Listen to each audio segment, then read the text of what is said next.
ఇగో 40 లక్షలు. నీ కొడుకుని ఫారం తోలుతా అన్నావుగా, అసలు ఎప్పుడు ఇచ్చినా నడుస్తుంది, కానీ మిత్తి అదే వడ్డీ నెలకి పక్కాగా ఇచ్చేయాల. ఏమంటావు? మిత్తి అనగానే ఆలోచిస్తానండి. మిత్తి లేట్ అయిందనుకో నా అంత చెడ్డని చూసుండవు.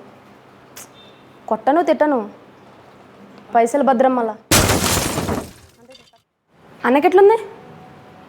నా బాకీ తీరుకోవడానికి ఏమైందనుకో నేను ఇక ఐసీయూలో జాయిన్ అవ్వాలా, పైసలు కావాలా?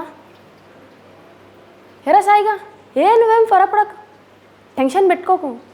నువ్వు ఎలాగో యూఎస్ పోతలే కదరా, నువ్వు పోయినా పోకపోయినా అప్పే కదరా. గిసువంటి టైంలో ముచ్చట చెప్పద్దు, కానీ ఒకటి గుర్తుపెట్టుకో, మీ నాయన రిటైర్మెంట్ వరకు అసలు పైసలు ఇచ్చే ముచ్చటే లేదు. ఇంకా మీ ఫ్యామిలీకి చేత కాదు, ఇంకా మాట నాకు ఎరుకే, కానీ వడ్డీ మాత్రం రెగ్యులర్గా ఇచ్చేయాలరా. తెలుసుగా 40 లక్షలకి 5%. ఏమంటా?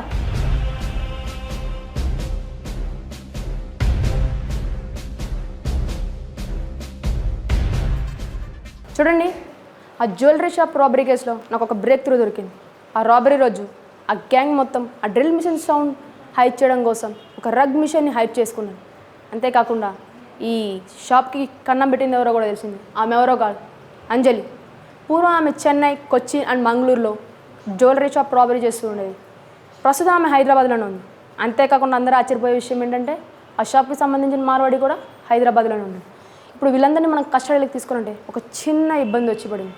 అదేంటంటే వీళ్ళని కనుక మనం కస్టడీలోకి తీసుకునే ఫలమైతే వాళ్ళు దొంగతనం చేసినటువంటి విలువైన వస్తువులు, నగలు గట్ట మనకి దొరకడం కష్టం.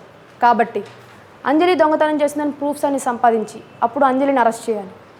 జనరల్గా ఈ దోపిడీ దొంగలందరూ దోపిడీ చేసిన సొమ్మును పట్టుకుని ఫారెన్ వెళ్ళిపోతూ ఉంటారు. అక్కడే ఆ దొంగతనం చేసినటువంటి వస్తువులన్నీ డిస్పోజ్ చేసి తిరిగి వస్తుంటారు. అలా కాకుండా ఈసారి డైరెక్ట్గా వాళ్ళు దొంగతనం చేసినటువంటి సొమ్ముతో పాటు డైరెక్ట్గా పట్టుకోవాలి. అలా చేయాలంటే దానికి తగ్గ అరేంజ్మెంట్స్ అన్నీ చేయండి.